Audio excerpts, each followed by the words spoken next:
London in 1888 was a city caught between innovation and despair, where poverty clung to the East End like a second skin. In Whitechapel, narrow streets overflowed with people desperate for work, shelter, and survival. Crime was a daily reality, but no one expected what was about to unfold. A killer was hiding in the shadows, one whose identity still escapes us more than a century later. On August 31st, 1888, the body of Mary Ann Nichols was found on Bucks Row. Her throat had been slashed, her lower abdomen mutilated, her eyes wide open in horror. Just a week later, Annie Chapman was discovered in the backyard of a house on Hanbury Street. Her intestines had been removed and placed over her shoulder like a cruel signature. London police began connecting the crimes, realizing this was no ordinary killer. He was calculating, methodical, and terrifyingly skilled at vanishing without a trace. But they had no forensic science, no fingerprinting, and no way to preserve crime scenes. They were fighting a ghost armed with a blade and a brilliant sense of timing. On September 30th, a night later known as a double event, 2 more women were slain. Elizabeth Stride was found first, her throat cut but her body otherwise untouched. Police believed the killer was interrupted, possibly startled by a witness. Less than an hour later, Catherine Eddowes was found in Mitre Square. Eddowes suffered deep facial cuts, a missing kidney, and signs of organ removal done with care. Nearby, police discovered part of her bloody apron and a message scrawled on a wall. The message read, "The Jews are the men that will not be blamed for nothing."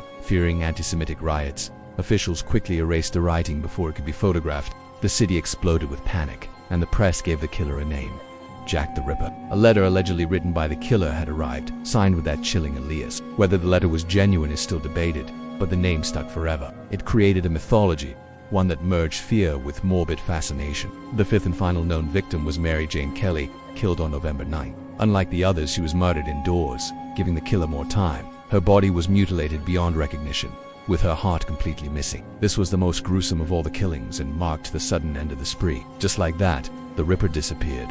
No more killings, no confessions, no captured suspect. The police investigated hundreds of individuals, from butchers to surgeons to mental patients. One popular suspect was Aaron Kosminski, a Polish immigrant with mental health issues. In 2014, DNA evidence from a shawl allegedly linked him to Catherine Ede, but experts criticized the testing methods, and the claim remains disputed. Another theory pointed to Montague Druitt, a barrister who died shortly after the last murder. Supporters say his death explains why the killings stopped so suddenly. Others suspect Walter Sickert, a British painter known for dark and disturbing artwork. Even members of the royal family have been accused, though with little to no proof. Some believe there were multiple killers working together or mimicking each other. Others believe Jack the Ripper was a well-protected figure, hidden by powerful institutions. No theory has ever been confirmed, and every lead ends in speculation. The case remains one of the greatest unsolved crimes in history. But behind the mystery lies a forgotten truth. Jack the Ripper's story is not just about the killer. It's about 5 women whose lives ended in unimaginable violence.